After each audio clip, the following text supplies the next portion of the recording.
Okay, let's get going. Thank you so much for joining this webinar this morning. At TASO, we're really excited to be able to host this session. It's a chance for us to share some kind of latest work that is focused on evidence review of attainment-raising activities, and also set out our thinking relating to evaluation of attainment-raising activities. I realise you will just see my name as TASO team. I'm Jess Hunt, I'm the Deputy Director at TASO, and I'm joined by my colleague Rowan Sherlock and an excellent panel of participants who will all be kind of presenting on this point. So this is the agenda of the session today.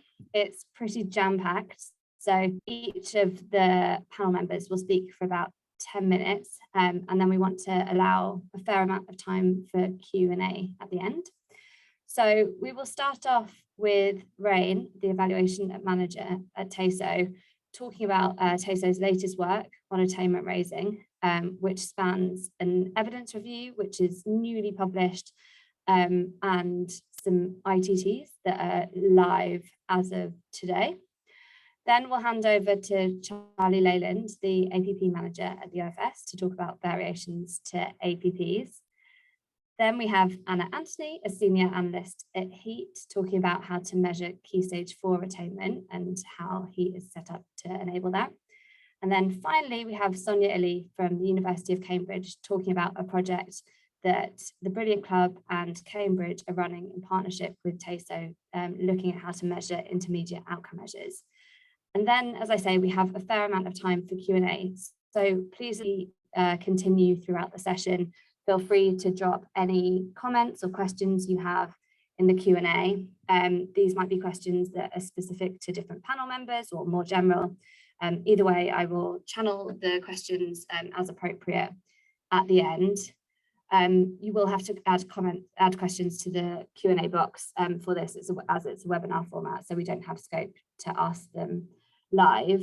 I should also flag that the session will be recorded so that it will be available for sharing, etc. at the end. So given that we have loads to get through, I will hand immediately over to Rain. Thanks, Jess. And hi, everyone. Lovely to have you. So as Jess has mentioned, I think last week or maybe even the week before now, we published it's a working paper that is a kind of rapid evidence review of the existing evidence on attainment raising activities delivered by the sector. And then we kind of fit them into a typology, which actually builds very much on Anna's work, who is here today. So hopefully many of you will have had a chance to kind of look through that, or at least skim through the exec sum. And I'm just going to go through the key points, a very quick overview with you now. So, I mean, I'm sure we're all familiar, but this work for TASO kind of started after John Blake's announcement earlier in the year, about February time, where it was clear that there's going to be a kind of shift or a focus on how HE providers and the HEIs can take more responsibility as part of the kind of attainment raising agenda with school age students, and what that might look like. Following the announcement, I think we had quite a lot of questions from the sector and also just conversations with people where there was a sense that we didn't know exactly what that could look like. So what would the interventions be? What would the activities be? How would the partnerships between HEIs or HEPs and schools work? And so this work very much started as a kind of internal information gathering, evidence gathering exercise where we turned to the existing literature and the evidence base to try and understand what has happened in the past. And I guess where we got to is that there is quite a lot of attainment raising activity happening across the sector, some of it published and accessible, some of it not. So we've tried to include everything that we could find, although I'm sure there's things that we've missed from that has been published, and also submissions that HEPs shared with us of maybe internal evaluations that haven't been formally published, but that do summarize what they have found in terms of attainment raising activities. So we don't have all the answers for sure. I think there's still a lot to learn here. But what we're hoping to do is use the existing evidence to inform decisions around resource allocation and which activities and interventions we should be prioritizing. I guess what we do know at this point is that academic attainment or achievement is a key kind of predictor or a key factor in whether or not young people attend HE.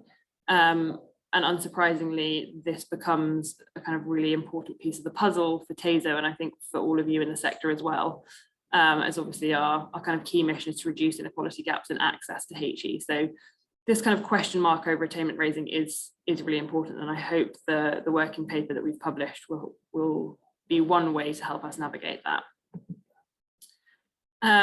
So the sort of, the key points, I guess, is that we have looked at 42 studies overall, and we've categorized them into thematic areas, again, which draw closely on Anna's areas, and we'll come to that in a moment. And we have tried to kind of group the outcome measures that the studies most often use. And what we found is that GCSEs are often looked at, obviously for studies in the UK specifically, attainment in core subjects, so English and math, and then intermediate outcomes, or what we might think of as kind of proxy measures for attainment. So these are more like psychosocial mechanism, things like self-efficacy, motivation, critical thinking. And we are doing some work in this space to try and develop ways to measure these intermediate outcomes, and Sonia's going to talk to that a little bit later as well. So the four categories, or the four kind of types that we have ended up with, are interventions that focus on aspiration raising. This is something we saw quite a lot in the existing evidence and in the work that HEIs or HEPs already deliver. So it felt like it needed to be represented because a lot of time and resource has gone on this over the last kind of 5 to 10 years. The second are interventions that focus on developing study or soft skills. So things that are thought of to be linked to or important to academic success. Then there's interventions that offer academic tutoring or the teaching of the national curriculum generally. And then finally, a category around school governance or interaction between HE providers and schools. So this idea of kind of partnerships or collaborations between the two and how that might impact school governance. What you can see on the graph here on the slide is how for each of these types, the existing evidence falls into type 1, 2, or 3. Again, I think most of the people on this call will be familiar, but TASO aligns to the OFS standards of evidence. So we think of kind of type 1 as narrative based, using things like theory of change and a kind of clear idea or rationale for why something might create change.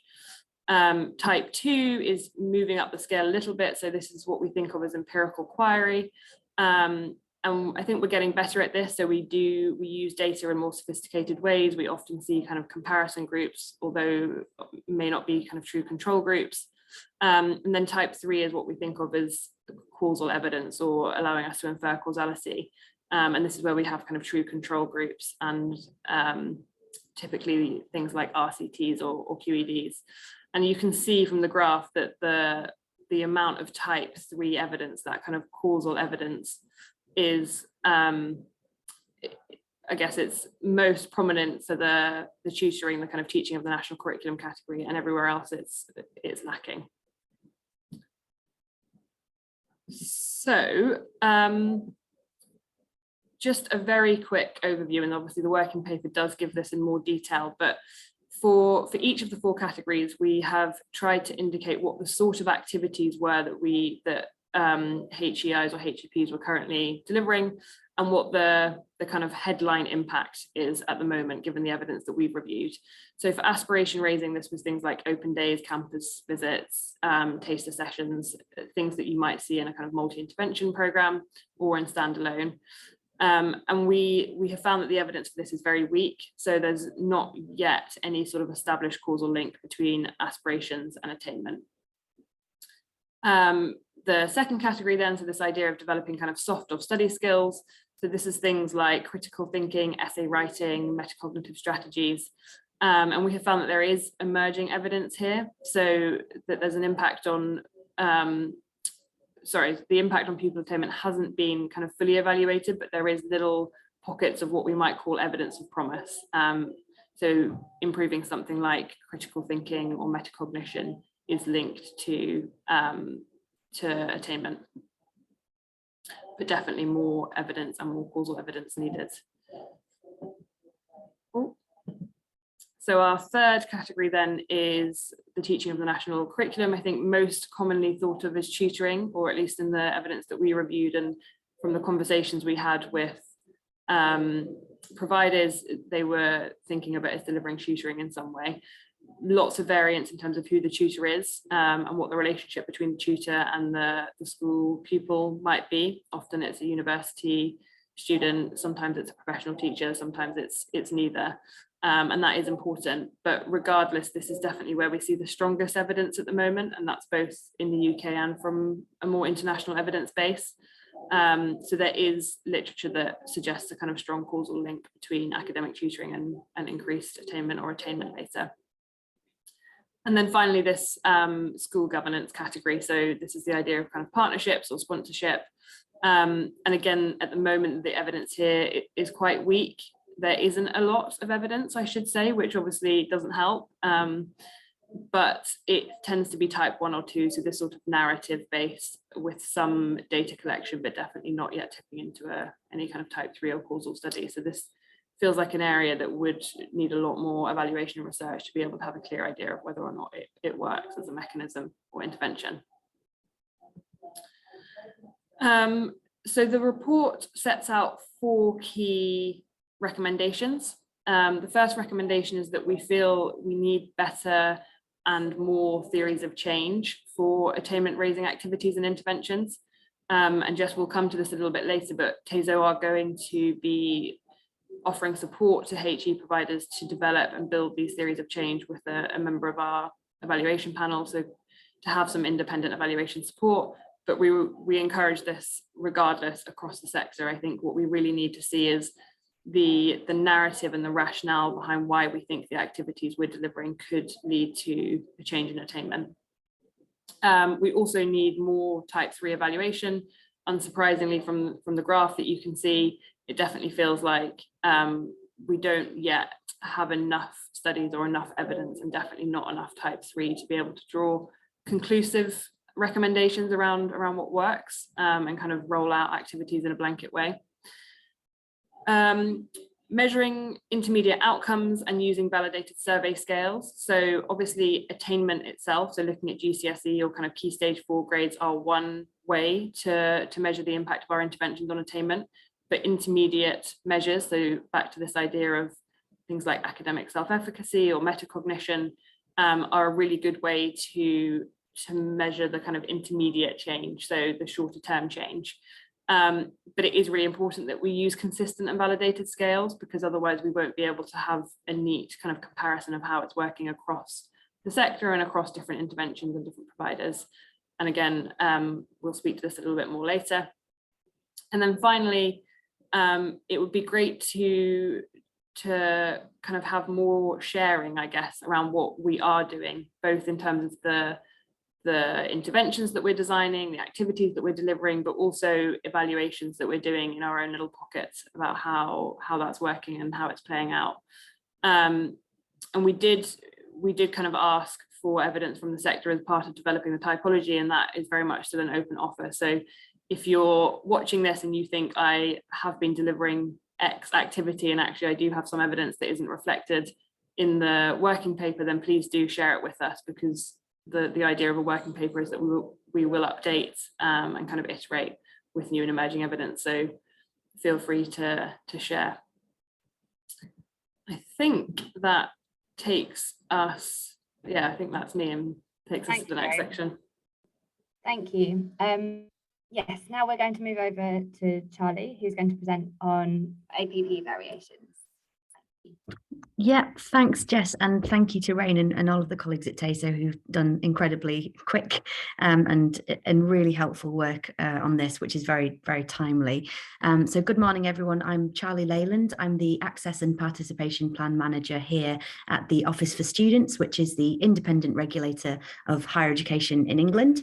I've been invited to come and set the scene for this national priority and to set out our regulatory expectations.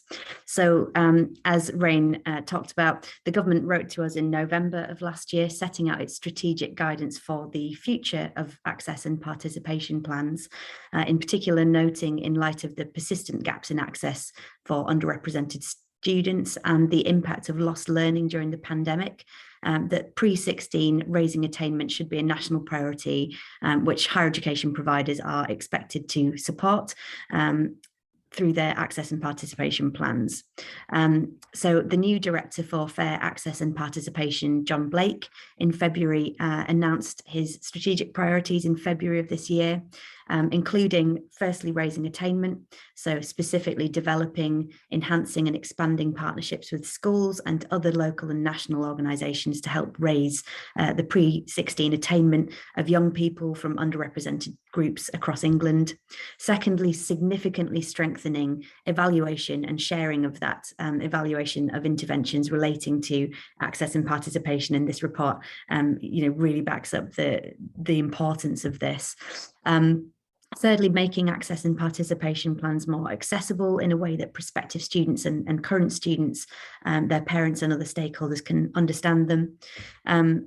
Setting out how access to HE for students from underrepresented groups leads to successful participation on high quality courses and good graduate outcomes, and also seeking to develop more diverse pathways into and through higher education through expansion of flexible level 4 and 5 courses and degree apprenticeships. So John also in February announced a mass variations exercise and his expectations that providers would engage with it to make changes to their plans to incorporate and address those strategic priorities. We released further guidance on this in April, alongside an insight briefing on raising attainment, and associated events were held with providers, schools, third sector organisations and other partners such as Ofsted to really kick off the discussions around this. So providers are now able to submit variations to us. The portal opened in May and will close on the 31st of July. So you can take account of those priorities. So what are we expecting to see, which I think is what you're going to be interested in. So for those providers with over 2,000 students, FTE, we wish to see a commitment to pre-16 raising attainment activity as we set out in letters to accountable officers. I'm sorry to disappoint, but at this stage, we are not going to prescribe what kinds of activities, outcomes or intermediate measures we wish to see. We are in listening mode at this stage, so I may be uncharacteristically quiet for some of the discussion later in the webinar, but through the variations exercise, we're really wanting to hear from you about what your unique contribution might be. And as I say, at this stage, it's really about a bottom-up practitioner and expert-led design, rather than us as a regulator preempting or prescribing what might be most effective for you and the students that you're hoping to support and pupils, and the greatest contribution that you can make. Now, saying that, I imagine it goes without saying, but we are expecting that any activity should be clearly evidence informed, with clear plans for evaluation. So the report that TASO has launched helpfully notes some of the limitations of the existing evidence base, particularly in the UK. So we would encourage you to think about ways in which you can robustly test the effectiveness of your interventions at the design stage. Again, TASO has had a very helpful recommendation about thinking through theories of change. So that will be a fantastic resource for you, for providers to challenge yourselves on this and to develop your own strategies. It's also important to say that we recognise that there are no silver bullets here. We understand the complexities of attribution, the challenges of measuring the impact of interventions in this space. As the report sets out, again, for some areas of raising attainment, the use of intermediate outcomes is perhaps more straightforward, and there's more of a path here than others. So raising attainment activities targeting the development of soft skills. Providers may look to measures of academic self-efficacy, motivation, metacognition, the kinds of variables that are set out in this report and others. But we understand that for other kinds of raising attainment activity, this might be less clear. But we would encourage you to think about the importance of designing and using the full plethora of data and insight available throughout your interventions, from user data to feedback data, engagement data, outcomes and impact data, to contribute to intermediate as well as the longer term insights into the impact of specific interventions.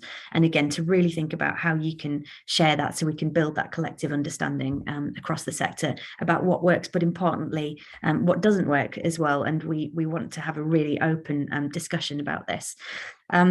We also encourage you to think about collaboration with schools and existing schools infrastructure to understand where you can make the greatest contribution and to co-design any interventions. Collaboration with other providers, particularly those in your area, to ensure that there's a locally coordinated approach where that's appropriate. We expect you to use and work with UniConnect partnerships where you have relationships with these, and where appropriate, third sector organisations, and of course with TASO to contribute again to the sector-wide evidence base on what works here. Finally, we'd encourage you to work with your own students and students' unions to think about how any activity can provide opportunities for them in terms of developing their skills and experience where that's appropriate, but also how they can provide insights and support that design thinking. So we're really looking forward to hearing about your plans through the variations exercise, and alongside that and our own engagement with schools and stakeholders, we will refine our expectations and guidance for the next round of APP plans from 2024 to 25 onwards, and we will consult on guidance around that in the autumn. So I'll stop there, but thanks again for all of your work on this, TASO, and happy to take questions afterwards. Thank you, Charlie. And I hope that the next couple of sessions in the discussion will give some interesting ideas around the question of evaluation, as it is a particular area that we've been doing a lot of thought on. So next up is Anna, who will talk about measuring Key Stage 4 attainment. Thank you. Thanks, everyone. Can you see my screen okay? Great. Okay. Hi, everyone. I'm Anna Anthony, and I'm the Senior Analyst at HEAT, and I'm going to talk for 10 minutes about how HEAT members can get school attainment data to inform the evaluation of their attainment-raising activities. These exam outcomes can be used alongside the scales for intermediate outcomes, which we're going to hear about next from Sonia, and I just wanted to say that I'm not positioning these exam outcomes as better, but complementary to those. I'm going to focus on Key Stage 4 exam attainment, but everything I say also goes for Key Stage 5 exam attainment too, which we're going to start work on next to HEAT. Right, so I'm going to start by signposting to some of the work we've already done, because at HEAT we've actually very recently made some big improvements to the way we share attainment data with our members. So that's data from the National Pupil Database. And in March this year, we released attainment data in a new format. So for the first time, we provided exam data at outreach activity level. We also ran a webinar at that time to showcase our new Key Stage 4 dashboard, which visualizes that data. And the recording of that webinar is available in our video library if you'd like to see it. We then spent April and May of this year listening to member feedback and making changes to the format of our datasets and dashboard to incorporate all of that feedback. And we're now aiming to publish a new improved Key Stage 4 dashboard at the end of July. And I want to focus today on this latest version to be released next month. I'm going to try and not repeat what we did in our launch webinar because that recording is available, but just talk about the new bits. But before I do that, I do have to briefly go over the process that we have to go through at HEAT to get to the final NPD aggregated data sets and dashboard, because it is really important in terms of why the data is as it is when it gets to you. there are many more restrictions on how we access NPD data compared with how we access other tracking data like the HESA data, particularly in relation to the way we are allowed to share that back with our members. With the HESA data, we can give that out at identifiable student level now, whereas with the NPD data, it must all be aggregated, so it's no longer identifiable when it gets to you. So as I mentioned earlier, we're now aggregating that data to outreach activity level, and I'll talk more about that in a minute. But the process of doing that is fairly resource intensive. And here I've written out the steps, which I won't go through, but you can see there are several stages involved, including us doing the analysis in the ONS's Safe Researcher setting, or the SRS, in step 5, and having our outputs checked by the ONS in step 6. One reason I wanted to show you all this was because the data all needs to be present and correct on HEAT when we do the extract in step 1, which is well before we get to the point of sharing it back with you. By the time we get to stage 8, it's very difficult for us to go back and then make changes, because so many other parties are involved, the DFE and the ONS, for example. But after we've gone through that process, this is what you will get. So these are the key stage 4 exam metrics that we give you. You can see them there. There are the headline ones, but we've also added individual subject grades in English, maths and science, following some feedback from a few of our members who told us that some of their attainment-raising activities will be specifically designed to raise attainment in one subject, and they were worried that they may not be able to detect those improvements in the higher level metrics like Attainment 8. And I said we'd be aggregating data to activity level. So you can see on the right that the activity fields we're basing this on from HEAT are the program title field and the descriptor field, and also the activity type field. So you will all receive 3 separate data sets for each level of activity, and the dashboard would visualize all of that. We were going to only do it at descriptor level and type level, but we added program title as well after members asked for that. And also each activity will also be broken down by the delivery year. So you'll be able to look at data for a particular year of delivery, as well as total over the years, which will help with small sample sizes in some cases. Right, so here I have a preview video of the dashboard we're working on now to release in July. And we've made some changes from the last version you'll have seen. So it's now more user-friendly.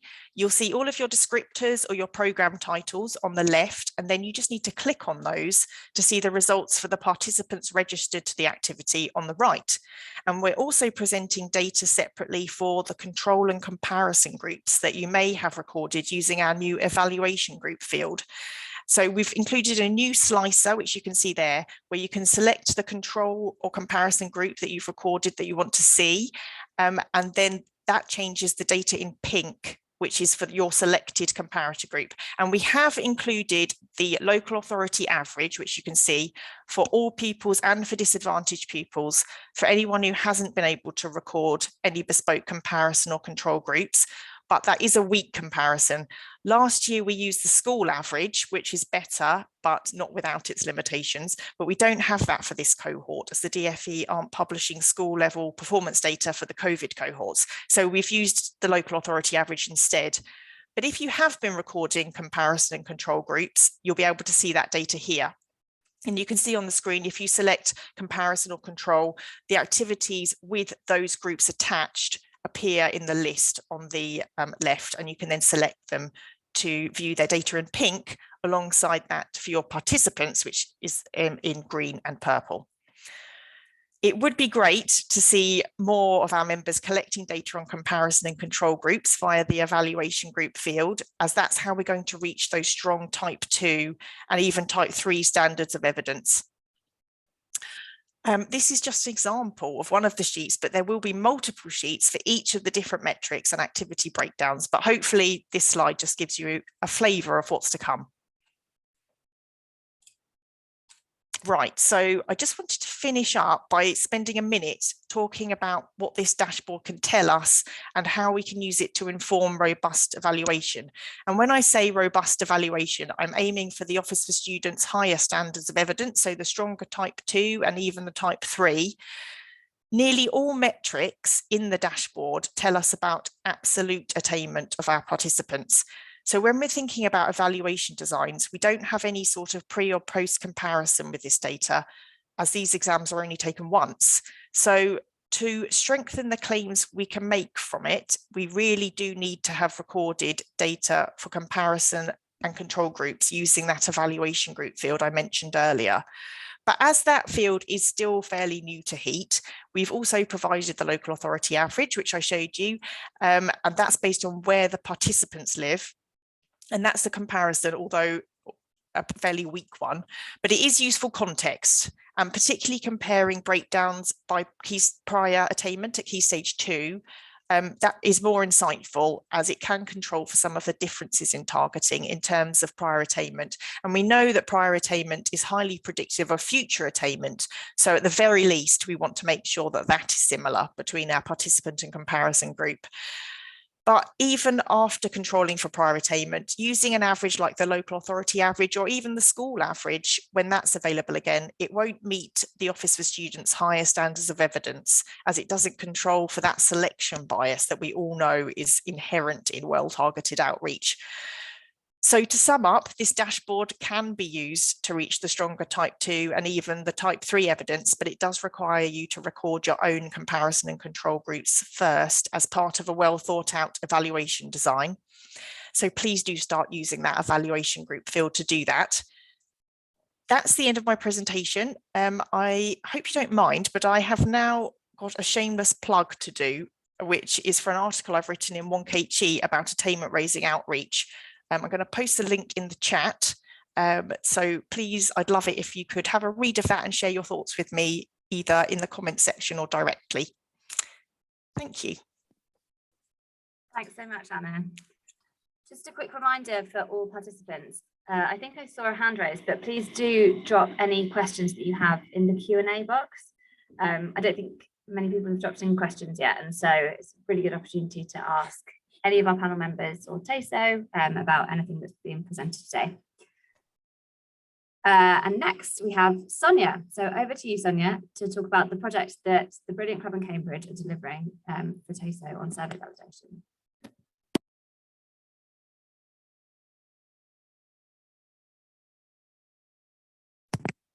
Hi, everyone. I hope you can see my screen. All good, wonderful. So this is work that is being done in partnership with TASO and my colleague Constantina Maracu at the Faculty of Education at Cambridge, and also Lauren Valera and Hannah Thompson at the Brilliant Club, who have also just published a blog post on attainment-raising interventions and thinking about that. And I think Lauren will put the link in the chat as well. So I think there's quite a lot of activity coalescing around this issue, and we're very happy to be working on this survey validation project that Rain has already given you a flavor of. The place where we started with all of this is the fact that a variety of outreach and widening participation interventions, as we were mentioning earlier, they're delivered by higher education providers and a range of other education providers in the sector, look to make changes earlier on than the immediate point of application into higher education, or indeed once students are in higher education. That is why we were looking earlier in Anna's presentation and in earlier talks as well at Key Stage 4 attainment and related, so age 16 and in that age range. And these types of outcomes, or these types of interventions, some of them look to change attainment outcomes directly, and this is what we've been hearing so far, but some of these interventions look to change different kinds of outcomes. And the purpose of this project is to look specifically at those interventions that look to change these other outcomes that relate to both higher education access and success results, but also to earlier attainment in schools and colleges. So in some sense, we're trying to pull together the earlier attainment piece with the psychosocial type of outcomes that Rain mentioned earlier, and then the access to higher education and success in higher education later on. And we think, together with TASO and the Brilliant Club, that it is essential to capture these outcomes in a robust, evidence-informed manner. And we want to be thinking about these outcomes and the measurement of these outcomes in a way that is driven by the most recent and most robust evidence around that measurement. But also, we think that it is essential to capture these outcomes in a way that is straightforward, easy for higher education providers to implement, and also crucially, relevant and reasonable for learners to engage with. And I think that latter point is extremely important for us, not just in terms of the usability of these outcomes and their respective measures, but also for higher education providers, but also in terms of how learners relate to them. And one of the ways in which we think we can achieve this is by using evidence-based and validated measurement scales that robustly capture these outcomes that we care about. So this survey validation project is doing, or we're hoping to do, precisely that piece of work. And we're doing that by first consulting with sector representatives on the outcomes that matter. And you will have heard about, if you attended the TASO conference earlier in the year, you will have heard about the kinds of outcomes that the sector representatives who engaged with our online consultation and a variety of interviews and conversations at the start of this year mentioned as being important to them and their respective institutions. And following on from that, we're also working with learners at a variety of stages, Key Stage 4, Key Stage 5 in FE, and also doing HE in FE, and also at universities and in other types of higher education providers, to understand if these measurement scales for these outcomes that the sector and the evidence has deemed to be important make sense to them. In other words, we're doing the currently preliminary validation work to try to understand how learners relate to these measurement scales and the items within, how they make sense of them, how they understand them, so that we can change them, we can adapt them, and we can then derive a set of measurement scales that are both informed by evidence in terms of the outcomes that they capture, respond to what the sector has told us are their respective needs and desires in terms of the outcomes that matter, and speak to the perspectives of the learners. And the next piece of work within this project is to start validating these scales against attainment, the kinds of measures that Anna was talking about, and then against higher education access and progression measures as well. So looking at how all of these types of intermediate outcomes relate to earlier attainment, and then relate to higher education access and higher education progression and continuation, for instance. The aim of all of this and the outcome of all of this will be a toolkit of measurement scales with additional and associated support, so with guidance, to be made openly available to the sector by TASO to enable higher education providers to use these scales in the evaluation of their respective widening participation and outreach interventions as they are relevant to each provider. But the idea behind the toolkit being that there is consistency in the approach across the sector, and that in a straightforward manner, as I was saying earlier, we are able to provide the kinds of scales that are easily implementable in evaluation activity. Now, across all of this, we are not saying that the outcomes, the intermediate outcomes that we have decided on validating as a result of the sector consultation and learner engagement are the only ones that matter. We are very much aware that, as Charlie was saying earlier, a variety of higher education providers will be thinking about different things. But this is a good place to start and pulls together where the evidence currently is in terms of the kinds of outcomes that seem to matter most, both to providers in our sector, but also in terms of the robustness of the evidence around them. And these are the outcomes that we currently have. Academic self-efficacy, a sense of belonging, looking at it both before entry into higher education and after, critical thinking and cognitive study strategies, as well as metacognitive strategies, knowledge of higher education, and lastly, higher education intentions and aspirations. And I should make a point about all of these, that they have come about from a literature review, that consultation with the sector, and then obviously are now being are in the process of being tested with learners. Across all of them, we're hoping to use the simplest but most robust scales possible, and really provide these to the sector in a way that they can be used for evaluation purposes. I think it's also interesting to reflect a little bit about the meaning and definition, conceptual side of things around each of these outcomes. And particularly, I know that a lot of colleagues across the sector are interested in that last point around higher education intentions and aspirations, which incidentally in our stakeholder consultation came up as one of the key things or key outcomes that the sector was working towards.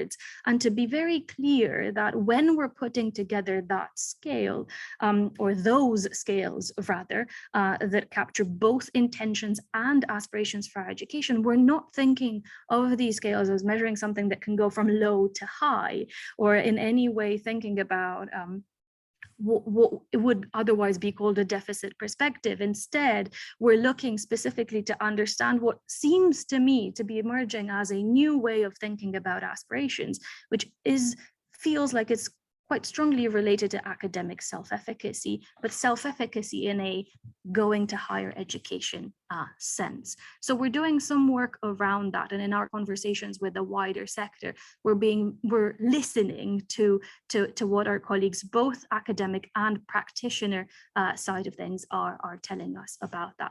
The ultimate goal, therefore, is to create this toolkit of measurement scales, which we think of as evidence-based and, of course, learner tested. And I think crucially about the toolkit is that it is and will be in the future open for redevelopment. One of the things that I think will be happening with a lot of the activity sparked by events such as these and the focus on attainment raising is that the evidence base will improve over time. And as that happens, and as our understanding of both the kinds of outreach activities that are being undertaken and the outcomes that they are seeking to change, we will then reflect on these things as well. So in relation to that, a separate toolkit will be published at a later point to look at how higher education providers might go about building these validated scales for themselves, again with a view that they might be doing different things, different interventions with different outcomes. But for now, I'll stop here, and I think I can hand over back to Jess and Ray. Thank you. Thank you so much, Sonia. Rain, could you pop up the final slide, please? We have a question in the chat, which is very timely. It asks about a bit more information about TASO's plans to support HEI's developing theories of change. So that is exactly what we're about to talk about before, sorry, can we skip on to the TOC slide?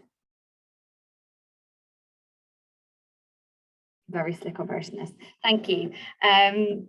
Yes, so the final thing that we wanted to cover before having a Q&A, an open Q&A, is what comes next after all of this. as Rain set out in her presentation, one of the clear gaps that we identified through the evidence review is there seems to be a real lack of evaluations that set out a kind of chain of assumptions or evidence that link an intervention specifically to raised attainment. So one of the, alongside kind of recommendations around how to measure any attainment raising interventions, we also want to encourage the sector to develop theories of change that set out those assumptions and the kind of rationale for kind of delivering certain activities.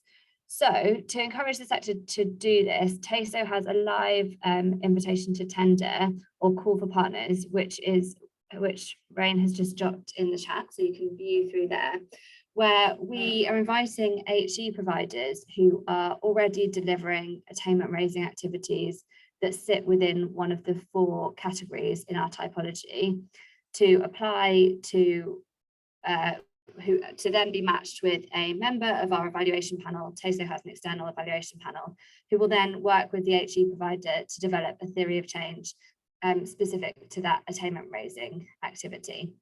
Crucially, all theories of change that are developed through this project will be made public, as we kind of are really keen to encourage wider sharing of evidence and a kind of collective discussion on the assumptions and rationale for introducing certain attainment raising activities.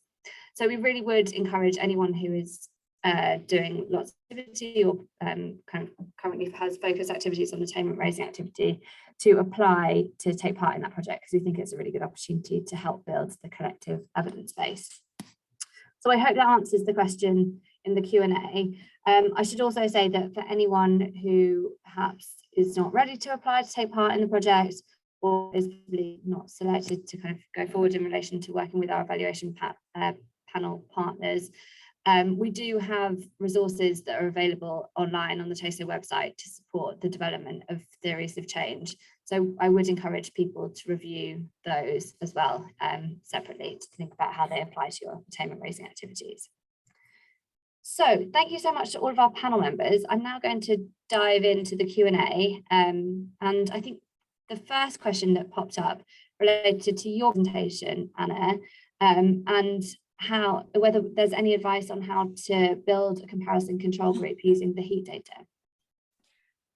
We do have a presentation in our video library which talks about just that. It's a few years old now, so some of the advice around how to record the comparison group is out of date, and I need to update it because we've now got the evaluation group field, which is a much more efficient way of doing that. But there is some good advice around how to think about comparison control groups. Really need to take a step further back even than that and think about the evaluation design and think about whether you want to do an RCT where you have a control group that's randomly selected, or if you can't do that, if it's something quasi-experimental, then it can be there are other ways of trying to find a comparison group and then perhaps do some matching. So it may be that you have a pool of applicants for an activity who you didn't fit the criteria, but you could, for your targeted activity, but you could match them in other ways. And we've got some case studies that we've published, one with Queen Mary and one with Canterbury Christchurch University, or CamCop it was, that we've published in our file store and on our website for HEAT members to see. So we've done something similar there, where they've used either a group of students who applied for the activity, but then they didn't receive the activity for whatever reason, or where it's not an oversubscribed activity. We have used data from students who completed a baseline survey and then were tracked on HEAT. So there are different options, each have limitations, but it's not a perfect world when it comes to outreach activities. So we're sort of doing the best we can, but having a comparison group is certainly better than not having one. And I think it's definitely worth doing something and trying to collect data for a comparison group, even if it's not perfect. And there will be differences between your comparison group and non-comparison group. You just have to try and limit those differences, I suppose. And if you do it 1 year, you'll probably be able to see ways that you could improve it for a following year. So yeah, there is some advice on our website, but also please do have a look at our case studies and then come and chat to us as well, and we could see if we could help. Thank you so much, Anna. I'm noticing that questions are being dropped both in the chat and Q&A. Can I encourage people to use the Q&A box, as the chat is being mainly used for sharing external resources? But just to follow up on a couple of questions that are included in the chat. One is around whether theories of change relate to primary school activities as well as secondary school activities. We would encourage anyone who is delivering well thought through attainment raising activities in primary schools to apply. It is an area that we are interested in. We haven't worked out to what extent we may kind of prioritise primary or secondary activity, but we would like to reflect both within the theory of change development. There is also a question around whether the literature review that informed the survey validation work will be publicly available. Sonia or Rain, I can't remember where we got to on that.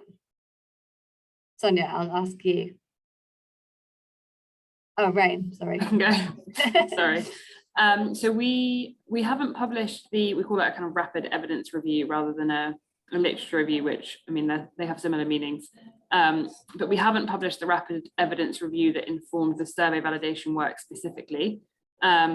There isn't any reason for that other than that it takes extra resource to get something to publication ready. But if anyone is particularly interested or would like to see it, do let us know, and we can definitely share the kind of key findings. And also a lot of the evidence that informed the survey constructs ends up also informing the attainment raising work. So not so much that the actual kind of narrative is the same, but a lot of the citations and the big studies used are also, you will also find in the attainment raising typology or working paper. And I will put it back on my list of things to do to try and get the rapid evidence review for the survey scales in some kind of format, perhaps even a blog, to be able to share it with people. But we are, of course, very happy to talk to colleagues and to kind of share what we've got, lists of papers that we have reviewed and things like that, even if as we wait for a sort of a fully publishable blog post or something to come online. The idea is that we share evidence and insight, not that we keep it hidden in any way. Thank you so much. We do actually have a few questions that relate to the survey validation project in the chat. So one relates to how we will involve the HE providers in using the toolkit to produce a national data set, which is a really interesting and live question. We internally are already thinking about how we can kind of continue to validate the survey measures. And yeah, we have a few options that we're considering. I think it is likely that when we publish them, we would encourage any HE providers who are interested in using them to get in touch with TASO, as we would like to have a mechanism for tracking who is using the surveys, using the survey measures, and then hopefully encourage HE providers to share data back with us to kind of produce a feedback loop. But that process, we're still working out exactly how that will look. Anna, question from the panel. It wasn't a question, it was just to say there that we would really like to be able to add the validated surveys to the survey tool in HEAT once they're ready. So that could they could then be there for all of the HEAT members to see and link with their student and activity records, which could facilitate some of this sharing across the sector. That's super helpful, thank you. And then there's a question on timescales for publishing the validated scales. Rain, do you want to follow up on that one? Oh, you're on mute, sorry. Sorry, I'm just struggling to hear a bit. Was that about timing? Yes. Yeah. So it's been a very live conversation over the last couple of weeks, and we're at a point where we are planning to publish half of the scales fully validated in September, so in time for the autumn term.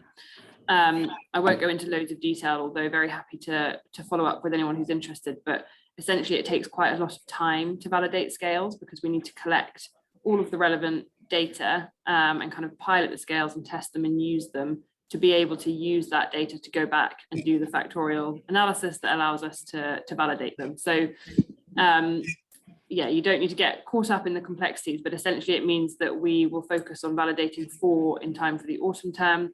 And these are going to be around kind of metacognition and critical thinking.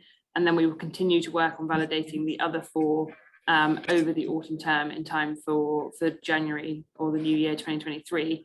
And for both the validated and unvalidated or kind of partially validated scales, we'll encourage HEPs to work with us and use them. There'll just obviously be a kind of a warning that comes with the partially validated, because they will change a little bit later once we've got the data and we fully validate them. The short answer is all will be available towards the end of the summer, but half of them will be partially validated at that point, and that's our kind of current thinking and plan. Thank you, that's really helpful. Another question for Sonia. We know this from our conference, survey validation was a very hot topic. There's a question that's interested in or focuses on the extent to which underrepresented groups will be reflected in the survey validation work, and testing whether the contracts will be brought to those groups and how scores might be compared. So there's quite a lot to wrap up in there, but essentially how we can maintain that focus on underrepresentation. Absolutely, Jess. Thank you so much. And thank you for the question. So we are very much keen that in the testing and piloting and the validating of these scales, we particularly focus and work with learners who are seen as underprivileged or underrepresented in a variety of ways. So as part of our engagement with learners about the items in these scales, we're speaking to young people who have been eligible for free school meals, with young people who have English as an additional language, with all the caveats around that measure, with young people who live in areas with low participation rates to higher education, with essentially a variety of backgrounds, using the kinds of measures that the sector already uses to think about those things. And I think also in that point, it's about speaking to learners and engaging them, learners in a variety of settings. So not just in in schools, but also in colleges and across the sector, to have a wide representation of perspectives, so that yes, ultimately those skills will be usable with those learners, and therefore data and insights can be derived for them. Now, in terms of the school comparison, I'm not entirely sure what you meant by that, Jess, but I think is that a question around whether we could aggregate at school level, or because I think that will, in my mind, be at the discretion of the higher education provider, or potentially the partnership between a higher education provider and a school or a college, in terms of the way in which they're delivering a particular intervention or activity, and the way in which they're evaluating it. And the aim of these scales are to be usable in whatever of those contexts make sense for those respective institutions. Thank you. That's really helpful. I think the question on comparisons was related to how it would compare across different underrepresented groups, but your answer definitely covers that. We have a few questions in the chat related to work that the EEF are doing, and plans to join up with the EEF. It's a really good point. TOSO is obviously a What Works Centre, and so we have we have an ongoing kind of conversation dialogue with the EEF. We don't have any direct plans to join up with them specifically on this work yet. I think that's partly because it still feels relatively early. The kind of works in its infancy. We're in the kind of stage of development rather than having actually kind of produced anything. But the EEF work did feed into the evidence review that we produced, and we will have kind of future conversations with them about the survey constructs once they're complete. There's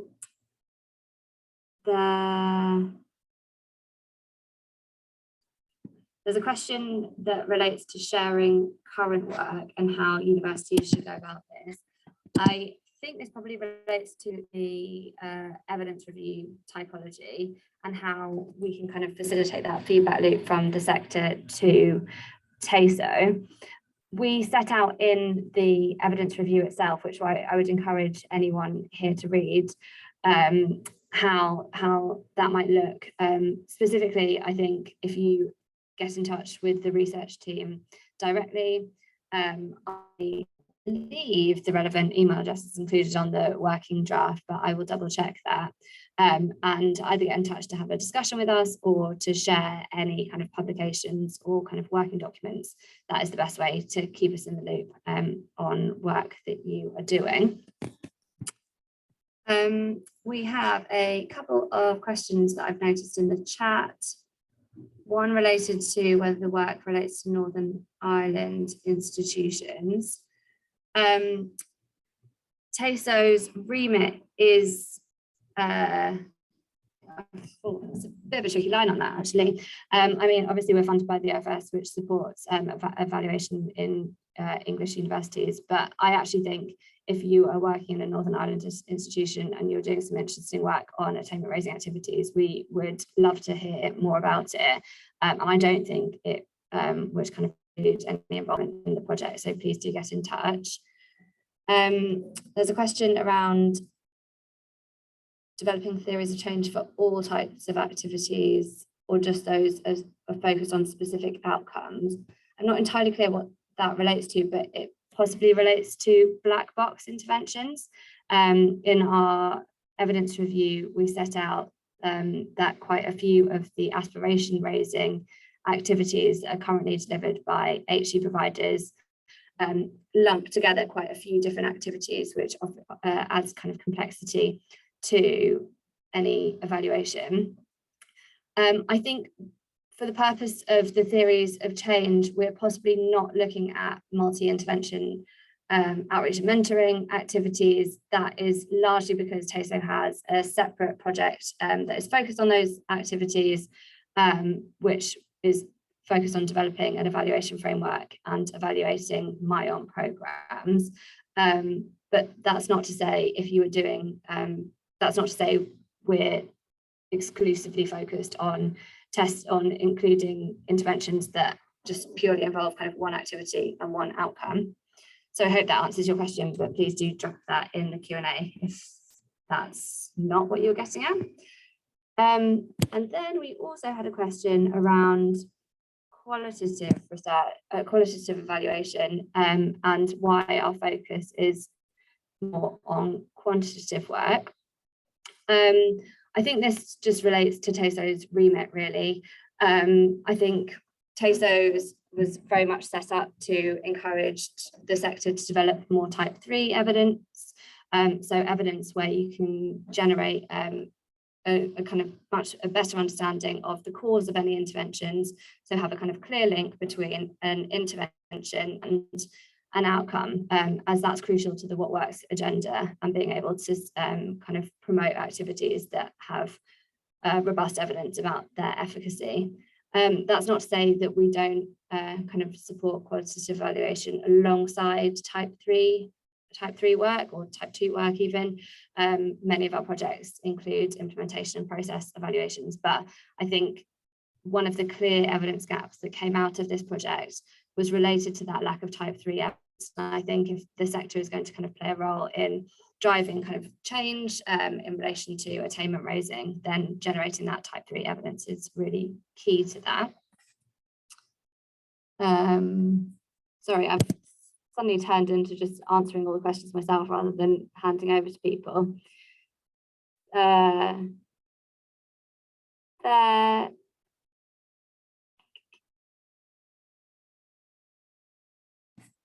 think that probably covers most of the questions that are in the chat. I'm just going to come in quickly while Jess finds the next question on kind of linked to the question around qualitative evaluation guidance, which, and I think, I mean, obviously I very much align with Jess's response in that TASO's kind of remit or mission is to bolster this sort of top end type 2, type 3 evidence. And often, but not always, we see that kind of tips us into or leans towards large scale quant methodology. So even in this chat today, we've seen people talking about kind of QEDs, quasi-experimental designs, and comparison and control groups and RCTs. But one thing I did just want to signpost to is that we have also been working on a group of methodologies. There's 8 of them in total. So things like realist evaluation or comparative case studies or most significant change that lend themselves quite well to small cohorts. So when we don't have enough students to run an RCT or run a QED. And although we're encouraging the use of these methodologies in the context of having small groups of students, so just naturally smaller cohorts, perhaps they're a specific group like mature learners or learners with disabilities, these methodologies do draw on qualitative kind of research methodologies as well as some quantitative.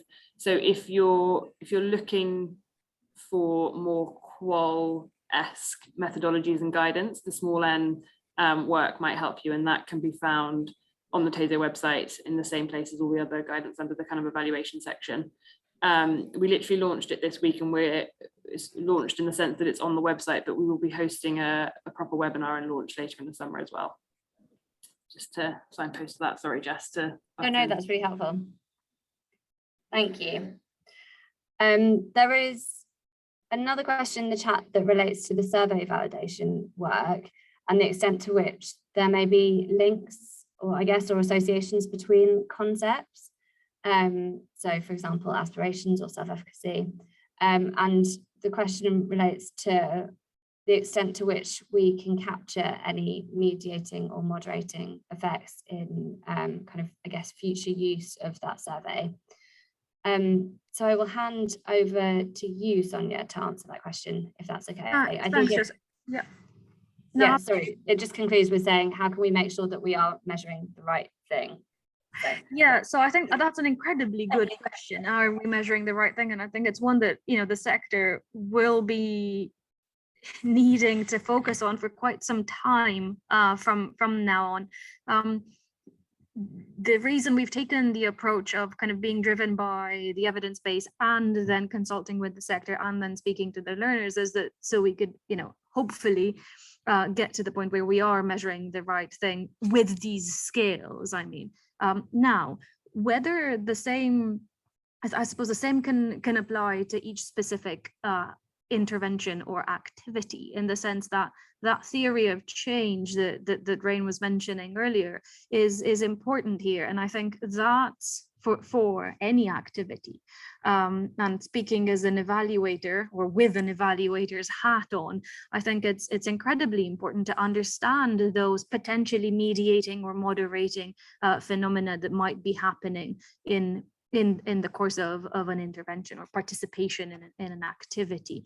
So I think, yes, the scales can be used for that, if that is what the particular outreach intervention or outreach activity is seen to be doing. I think if we can put in place, if we can understand the nature of the activity and then put in place evaluation around it that captures that process of change, and then use these validated scales to essentially place that research and measurement around the key points that are relevant to that, I think that's what's going to get us to sort of relevant evidence, and potentially even looking at those moderating and mediating effects. That's how I look at it and how we think about it as part of the project. And I think within that, if I may, Jess, I think it's also very important that we are fully transparent in how we've done all of this work. So we will be sharing a technical report and